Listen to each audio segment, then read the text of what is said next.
สังโฆเจ้าอาศัยโยมอุปถาขั้นบ่เฮ็ดจังสันสองกรรมบ่เจริญในโลกนี้ล้วนแต่สิ่งสมมุติบ่มีแนวสิ้นสุดคือจังกือกองล้นอยู่ทั้งต้นเอิ้นมักงิ้วปิวลงมาเอิ้นว่านุนยัดอ้อมป้อมวางไว้เอิ้นว่าหมอนให้เจ้าทำบุญสร้างท่านไปอย่าได้ขาดให้ตักบาตรญาติน้ำบุญกว้างแผ่ไปอีกอันนึงให้เจ้าทำเพียรสร้างภาวนาเศร้าคำก็สิเป็นเหตุให้หอมเกลือยอดยาวม่วนนี้เป็นกุศลสร้างกุศลสู่หน่าวทรงบุญกุศลสุงูสู้ขึ้นยอดสวรรค์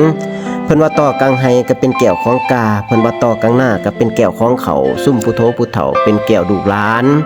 สาธุเด้อวัตถุทานของข้าพเจ้าได้มาด้วยความบริสุทธิ์ดุจดังดอกบัวย่อขึ้นเนื้อหัวถวายแก่พระสงฆ์องค์ข้าเจ้าจิตจำนงหวังเข้าสู่นิพพานคนเฮานี่ต้องเพิ่งพาอาศัยกันคือจังป่าอาศัยน้ำกับเพิ่งวังป่าอาศัยวังเวิ้นจังหนองดอยน้ำคือจังท่ามอาศัยหวยงัวควายอาศัยแอกตาแหกอาศัยไก่ต้มจึงตนตุ่มจากค้อน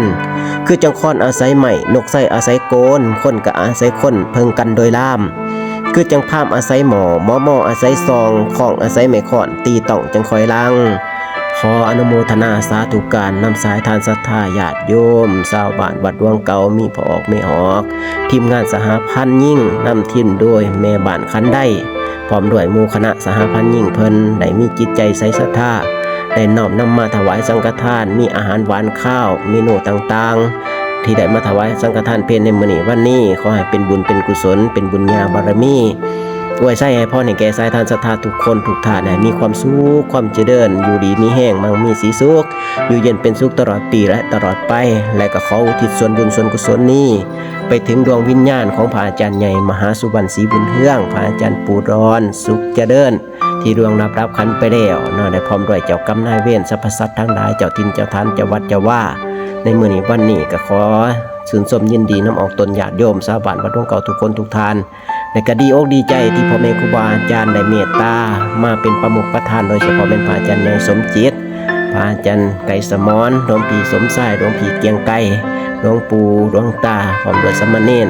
อยู่ที่วัดพระนอนไต่ของเขามารวมเป็นประมุขประธานในมื้อนี้วันนี้ทั้งอาตมาภาพเองหรือขน้อยเองก็ดีอกดีใจที่พ่อแม่ครูบาอาจารย์มาย่ำยามถามข่าวยิ้มแย้มแจ่มใสในช่วงกำลังสันภัตตาหารถามข่าวกันในช่วงฤดูพรรษานานๆที่จังสิมีโอกาสได้พบปะพูดคุยกันแบบนี้ต่างคนต่างมีภาระก็ขออนุโมทนาสาธุการนำออกตนญาติโยมทุกคนทุกท่านเด้อให้มีความสุขความเจริญอยู่ดีมีแฮงมั่งมีสีสุขอยู่เย็นเป็นสุขเด้อ